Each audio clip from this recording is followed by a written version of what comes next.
What is it that you're...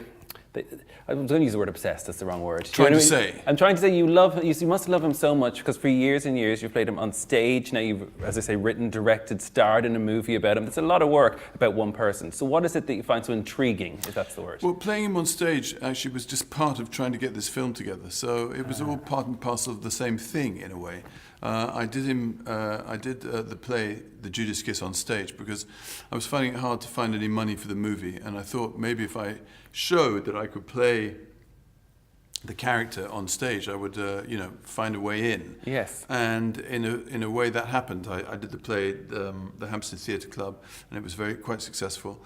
And then I got the BBC to come into the movie, and Lionsgate, the distributors that I have now. Yeah. And so that was really the start off of the turnaround in the 10-year period it took to make the film that kind of got things moving.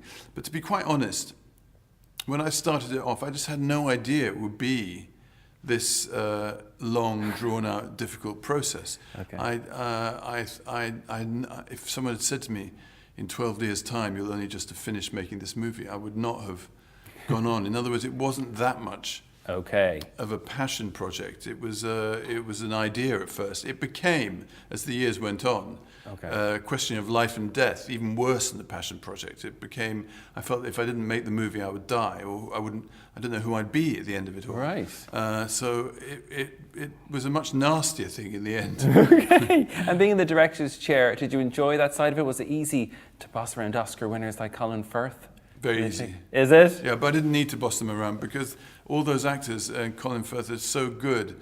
They don't really need any direction. I could just sit back and concentrate on my part, really. Okay. And for this, did the costumes help at all? Because you do disappear into this character every time I see you as him. So do the costumes help you get into that? And what's this here about it? Did you wear a fat suit? You didn't put on the weight? Definitely the costumes help. I mean, there's some actors whose approach is to go from the inside out, and there's some actors who approach from the outside in. I'm definitely the outside in.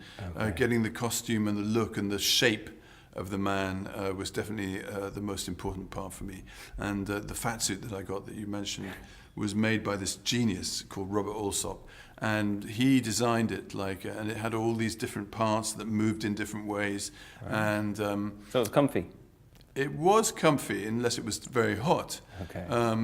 And on top of that, I wore a corset to kind of tie it all in, and that really gave me the opening into the character, I think. Okay. Do you think this will open a lot of people's eyes? Because obviously this is a little bit different in that it's about his later years, his exile. So do you think some people might not know that much about his later years because it hasn't been overly done, if you know what I mean? I think some people don't know anything about Wilde beyond the fact that he is Wilde, and he said some of those funny phrases. So I think, yes, there will be a lot of people who don't know. I think there are people who don't even know that he went to prison. Yeah.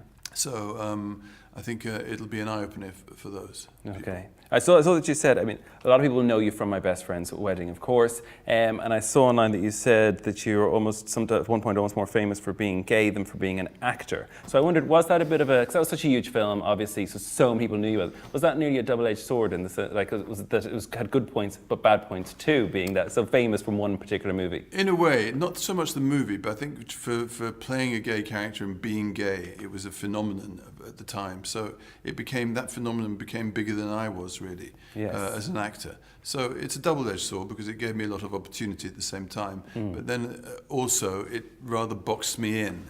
Yeah.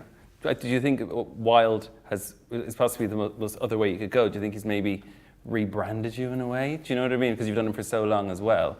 And what was part of the reason doing that, maybe to get away from the other character? No, not to get away from the other character. The only reason I wanted to do it was because really at first I wasn't getting very many roles. I wasn't getting any decent parts, so I thought I'd write one myself. Okay. And I thought the type of part I should write was something that I could perhaps find financing for or interest in. So that was one of my reasons for choosing Oscar. Now, you find out, it's a fact obviously, in 2017, a lot of people were pardoned for being convicted of homosexuality like Wilde. Do you think it's too little too late? Do you think it was a great thing? What's your opinion on the pardoning of 75,000 people? I think it's impertinent because the pardoning infers that there was a crime, and we've decided that it's not a crime to be gay. So they need to come up with some different language, I think. Okay. It's insulting. I think I'd agree with you on that. What's next for you then? After this, you've done the directing, the writing, and the starring in this. Will you be just starring in the next one? If you could say just. I don't know. I'm just wanting to keep going, and I've got tons of ideas I'd like to do, and I'd also like to just keep working as an actor. Okay. Fair enough. Well, listen, it's great to talk to you. Congratulations on the film The Happy Prince, and thanks for coming to Dublin to talk to us. Thank you very much. Appreciate indeed. it, Rupert. Thanks Thank you very much. Cheers. Cheers. FM 104. Dublin's hit music station.